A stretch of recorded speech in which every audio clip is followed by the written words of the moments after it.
leave the good landlords like yourself alone. Right. Leave them alone. Absolutely. Yeah, we did have a landlord's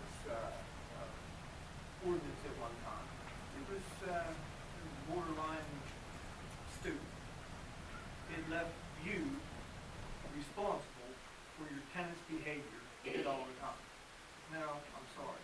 You can't do that. You just take some of that stuff out of there. And I read these things, and some of them still refer to I have to, you have to monitor tenant behavior. But tenants do have to be monitored because it infects of the other residents in the neighborhood, and you want to have public welfare and safety to keep them in front. Children of outstanding parents need to be monitored also. Everybody is going to need to be monitored. Now, is that our job to monitor everybody at all times, everywhere?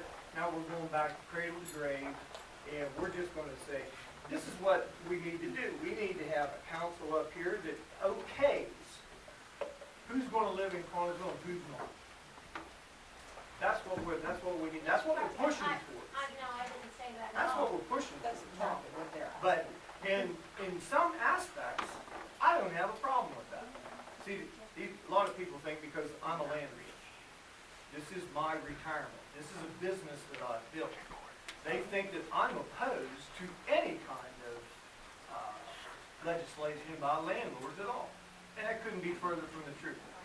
I How don't is that have possible, Tom? anything. Councilman, I'm sorry, but you were on city council, you ran because the landlord ordinance was passed, you got on For what? council, the council you were with stripped it down because you didn't want that to be there. No, the council If you before care I got about there the threw it tenants, out. if you care about the tenants, you should say, hey, if somebody calls you like they did to Mr. Molinaro and said, hey, their tenants, your tenants are destroying our neighborhood and you do nothing about it, don't you think you should be held accountable for it? Let me tell you how I react to that. First of all, you're wrong, just dead wrong, in that the council before I got on threw it out. I had nothing to do with it going out. So there's one stage you're wrong. The other stage is I do go monitor my tenants. Then that's I great. have escorted tenants out. Great. One time, I called the police. So what's your I argument? said, I'm in it. I didn't have an argument with it. The thing that I want to see is something that is not draconian. I said Yeah, I'm not arguing with you. I'm Yeah. not. Believe me, Okay. I'm not. Well, I'm passionate about this because nobody wants to do the right thing, and that's go after the slumlords. They want to include the low-hanging fruit all the time, which is the Sean Pillows in the town, you yourself, Al Ambrosinis. These are people that have nice places, but the last time they just make it wide stroke brush. Everybody's involved. Well, And- then that, to me, that would be something that Yeah. you would take under your wing and say. I absolutely would. That'd be I would great. help in any way I could. That would be I am great. all for a slumlord ordinance. I So know. do you want us to pick and choose which landlords we want to enforce this on? No. Can I speak? say, Can I speak? You know, I when say you complaints- when the earn, complaints come in, you earn the title of slumlord. yeah. Can I speak? I just mean like, you're supposed to. Yes, Chief. I owned a rental property in the city. I did. I sold it. It was a Herald Standard building a few years back, and I owned that. I had some two rentals on top. There were two small apartments. And what I had was a rental. It was a tenant-landlord lease. And in my lease, it covered all of the things that you could be evicted for, and illegal activity on the property, not maintaining it, whatever,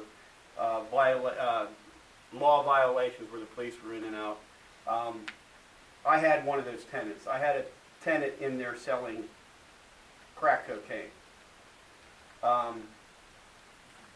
We managed to make some drug buys out of there, and I had to go that far in order to be able to evict that tenant. I think the landlords should be held responsible if they don't carry out covering that lease whenever they start violating it, to make go forward and do the best that they can to get them evicted. Now, if they fail to do that, then I can see where the landlord should be held accountable in that instance. They say, have a good lease, have stipulations, have rules. They break the rules, boot them out. I've made phone calls to the police. One time this happened. I was escorting a guy out who surprised me, wasn't supposed to be in the building. I called you guys and said, don't shoot me, I have a gun. And I had my gun out to get this guy out of the house. Now, that sounds like that's a little extreme to get rid of somebody, but if we have a problem, there's a lot of guys out there take care of it. They take care of the problem. I just don't want to see, because of one instance, that we come down with both feet on literally the biggest industry we have in Connellsville. Well, I mean, if you're a good landlord and you take care of the properties, you don't need to worry about it. Right, well, unless you're thrown into the mix with all the others. But if we keep up with those definitions that you were down, what do you have to worry about? Well, that's Except pay, about what? except pay. You have to pay. Anytime something comes down the pipe that costs you money, you have to pay. It's like, I register my tenants. It costs me money every year. I already paid my taxes, but I still got to register my tenants. Pay. If they inspect the property, you're not gonna get a property inspected for free. It's not gonna happen. Even him, he costs money. It costs us money. But just to put that out there and say that, then people are, oh, you don't want to inspect. No, just don't have the money to do it. Mount Pleasant did the same thing. And quite a bit of, I can't say scandal, but scandalous operations with the inspections that have been going on. Heard it right from the guys over there. I mean, they hired an out-of-town group to do it. I And don't it's think hard. there's, I'm all for the answer. yeah. I am. And usually one of the things you have to look at is fair housing law and fair housing acts, and we have a solicitor who can help you with that. Because you cannot target individuals, and that's what has been happening in the, or would appear has been happening. Well, I Because there are guess, certain individuals targeted. This lady out here. Yeah, I don't know if that's appropriate because I didn't sign in. Can I make a comment? Um. I was one of the tenants that lived across from the property that we're speaking of. Last year, the tenant at that property was convicted of harassment against me. After 17 years, I moved. I could no longer take it.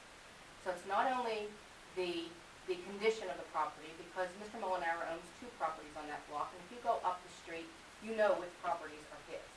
But it's the disorderly conduct, the harassment, all of the 911 calls.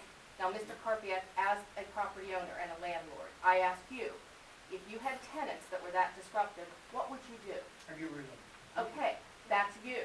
Mr. Molinaro isn't. And that is our concern with the nuisance ordinance. If there are so many 911 calls, if they are clearly a nuisance to the neighborhood, then you know what? You hold Mr. Molinaro And responsible. I have no problem. And that's not appointing Mr. monitoring. Molinaro.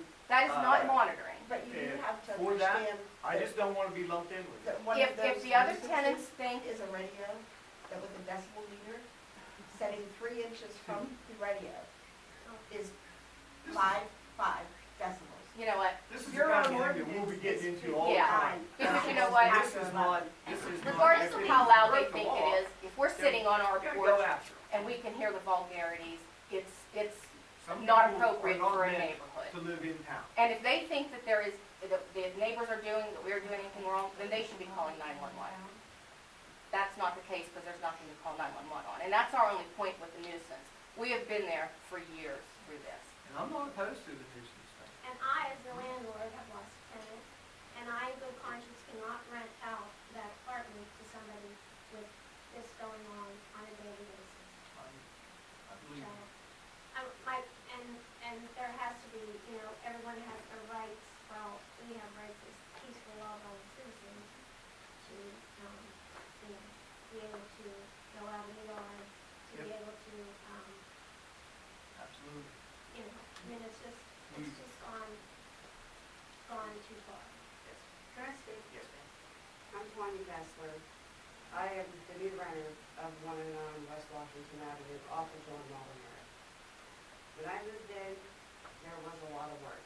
You're saying about the property, this and that, if you walk by there, you're gonna look and say, what the hell happened to this place?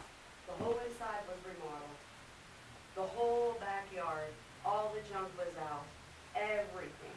So you're not gonna sit there and say that there was these tenants on Washington Avenue, this and that. If you would look, as you can see, I've got stain all over me.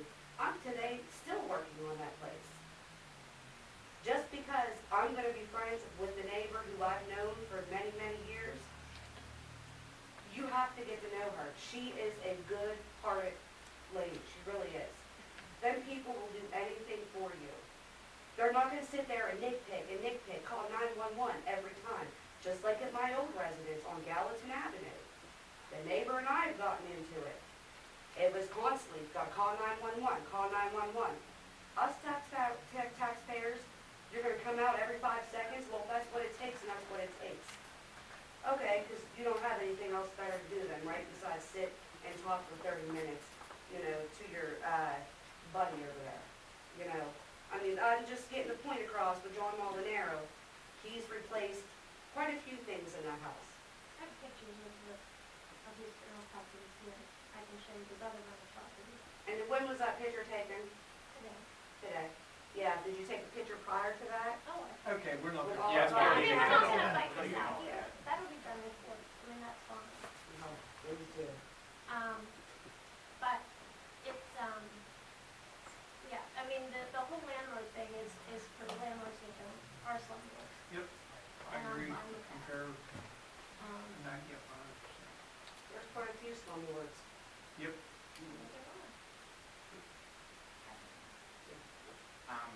I think having a nuisance ordinance is something we really need to sit down and look at. I mean, I hope we can sit down and try to come up with a good plan. I know I'm the only council member since I'm young that rents now. I can't, I'm too young to buy a house yet, I don't have enough credit. But, I know, me personally, I don't know, how I feel about someone coming in and saying, hey, you got too many shoes stacked next to the door, it's a fire hazard, you can't do that. I mean, I read through these, some of them are. That's I mean, not our intent. Right, I know, that's why I wanna make sure when we sit down, we do this right, so that it's not going to then just get thrown right back out the window. We wanna do what's better for everybody and everybody. Those were just examples that Right. other third-class cities do have. Well, rentals. Charleroi just did it, Union County's in the middle of doing it right now. Yeah. So, I mean, clearly we'll see how, we can definitely see what they can get, what they're doing I think and it's compare and irresponsible talk. if you don't do it, only because, you know, my husband and I moved back here from California, and people say, why would you go back there? You know, well, it's our home, and when you ride up and down the streets of Carnersville, and, you know, you see these big homes that were once beautiful, and they've all, you know, turned into rental properties and slumlords, I mean, it's very, That's one of my pet peeves. People who take houses, single-family houses and make them 3 and 4. no, and even if you do, that's fine, just take care of your properties, you know, and it just is, Well, we have a lot of people that, landlords don't even live in the state. right, right. You know, But it's not again, that, there's it's- many it's part issues of that that, need to be addressed, but it just Yeah. never was. It needs to be addressed, and there needs to be, you know, accountability, and if you don't, then that's fine. Yes, Gary?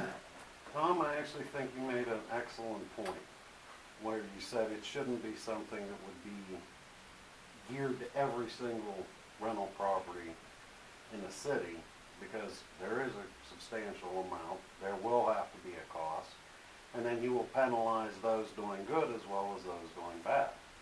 As a landlord, like you, I do everything I can to keep my properties well above average. I think there should possibly be, though, a nuisance ordinance and have a trigger to it. Because I'm quite sure Tom and I'm quite sure police chief probably already have a very good list of who they know that are nuisances, where there's drugs and whatever other ailments in the city going on a daily basis. And if you used a trigger like that, whether it was a health code violation or criminal citation with the police department that would then trigger that nuisance ordinance, you would probably make everybody quite happy. Make it, if you earn it, you earn that label of being a nuisance to society, okay? There you go, you got it, it's all yours. You earn it, If you you've own earned it.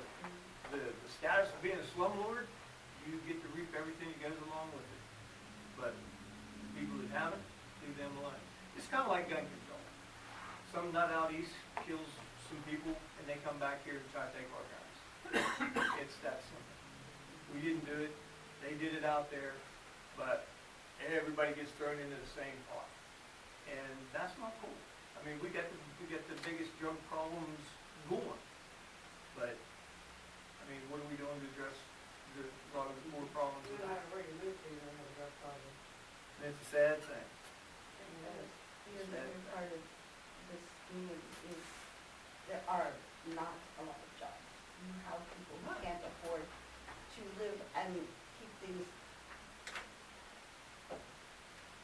in a Like that way more that's, grass now, yeah, because in people a way can't that afford to buy certain gas. people would like to see it, but somebody, as long as it is clean and well kept, we don't have a right to put, like my standards, I like flowers.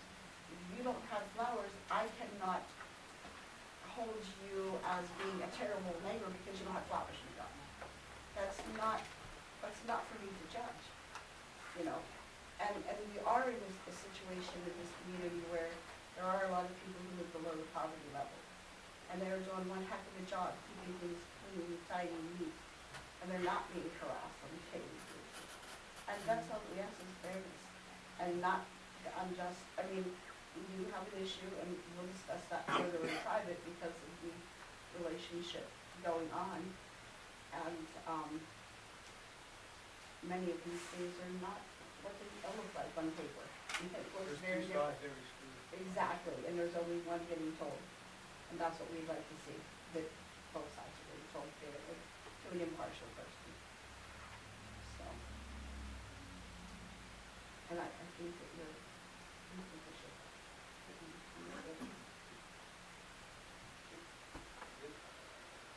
All right. Moving on, we're going to move to the city treasurer report.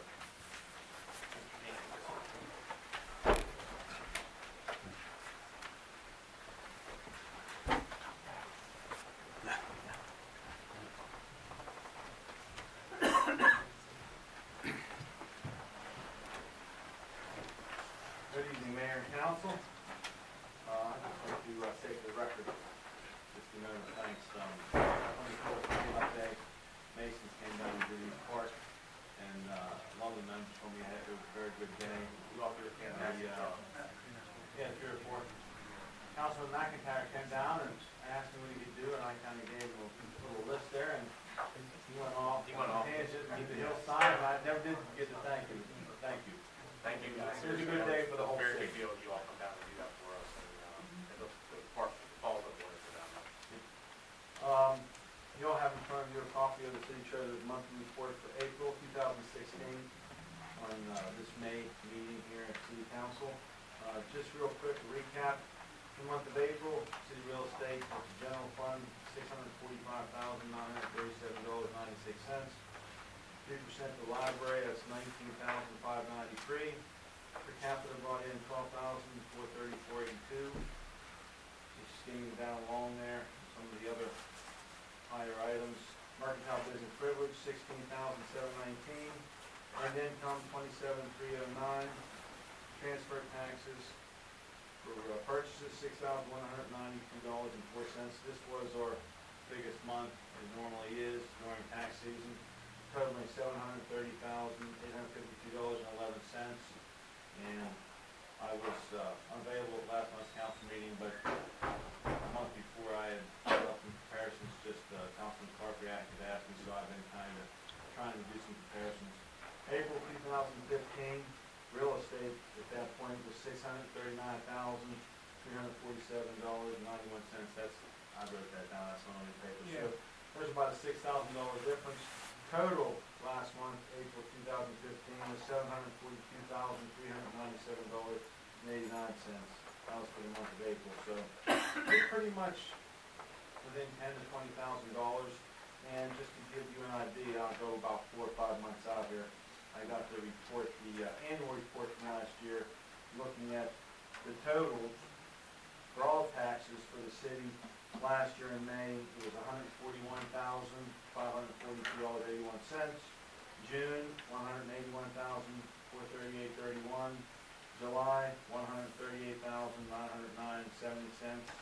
And then for August, $121,101.75. So we still have some major months there of collection to do, but this month of April is the big one.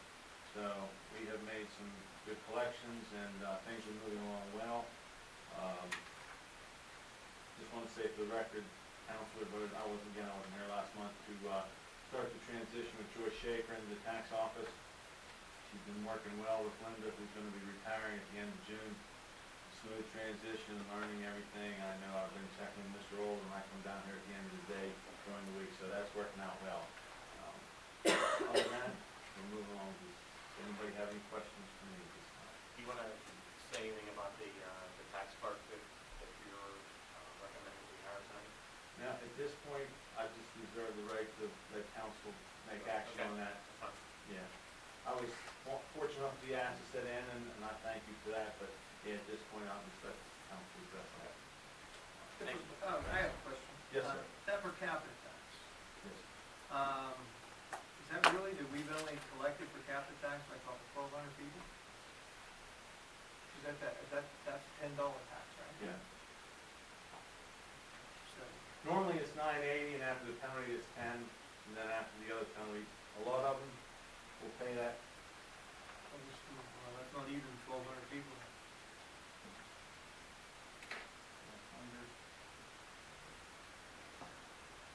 Usually bring in, no, that's about what it is. 2,000 in June, another 1,000 in July, so that's about where we are at this point in the year, compared to last year. Yeah, that's what we collected so far. And probably that's, more so than real estate, that's the one that we probably received some complaints about, as far as a $10 tax, so. Yeah, but that's about average at this point. Just went off last year. Okay. Hey, real quick, what Mr. James said, yes, April was pretty comparative to last year, but we're still about 92,000 down from what we were at this time, so, from last year, so that's almost $100,000. So, we're looking behind. Like you said, there's 4 or 5 months coming up that are big months, so. What are we down at what time are we down? About all of them here and there, some up a little bit, but a few of them are down.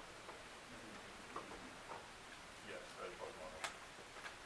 Some of the ones that fluctuate are earned income in the mercantile, based on business, and some months because of, March, usually that's up because of the businesses that do business, tax, CPAs, and they do taxes here in town, so that fluctuates. But, based on that, Mr. Old is right, and that could fluctuate during the summer months also. I don't understand that though, because you got 18 in January, the Morse Mercantile, 23 in February, and then 5,000 in March. How does it drop? Why would it be the same in March? Well, let me just tell you this, I'm gonna throw another thing into the mix. It's not solely based on the monthly report. What happens is that money is collected by Southwest Regional Tax Bureau, and they may get a rollover from the previous month. So that one that is 32,000 may be January and February. The one that's in March may be a portion of March, and then the next second half of March, they don't get that totaled in until April. They're kind of on their own timeline when they send us the totals. So it's not an accurate count of March 1st to March 30th. It's when they get the totals in us. If you remember, some of those months before I'd have NR in there, not received yet, they might send a total in November with 0 for October and 0 for September, simply because either they're behind or high collection season or what. And I made some calls to try to make that uniform where they send it every month, but can only stay on the best I can. Like the local service tax. February, we almost collected $20,000, and then it goes down to $3,000, April it's $1,500. Yeah, local service tax is used to be the occupational privilege tax, that's the EMS tax. And that's the one-time $52 tax. So once it's taken out of your pay, that's it. So that's why you have that peak, and then it levels out. Okay, some of these aren't even like you would think month to month. Anything else? Sorry, I think it's way up. No, that's okay. Thank you. Anytime you guys have any questions, stop in the tax office. If I don't have the answer, we'll find it. All right, thanks. Thank you. All right. Controller Burgess.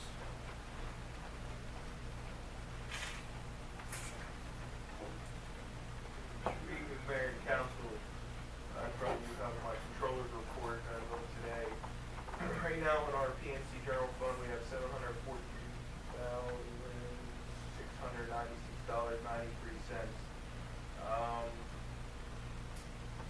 Look down our Pliget account that we recently closed with Scottsdale Bank and Trust, the one we borrowed some money off of. When we moved that, there was $165,000 in there. We've already paid back half of that. We now have $135,000 in there.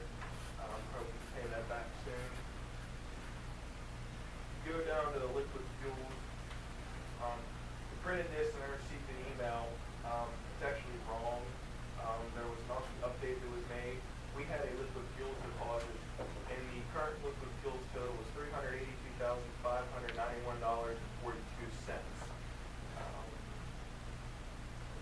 That money we could use relatively soon. And keep going down, there's a couple other accounts. We have the PNC, the fire escrow, that I think we're still working on trying to find who that money would go to. And we have more money in our recreation account.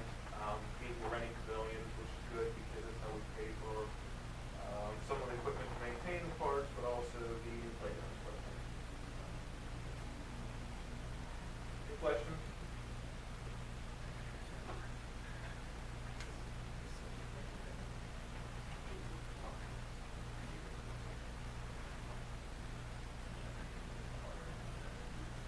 Yeah. We're just getting used to this.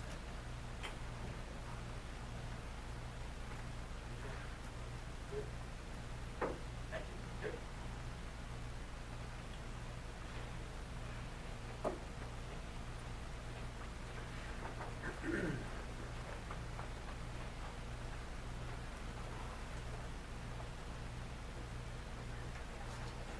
All right, we're gonna go to correspondence. First thing we have is from New Haven Hose, they have a flag display project.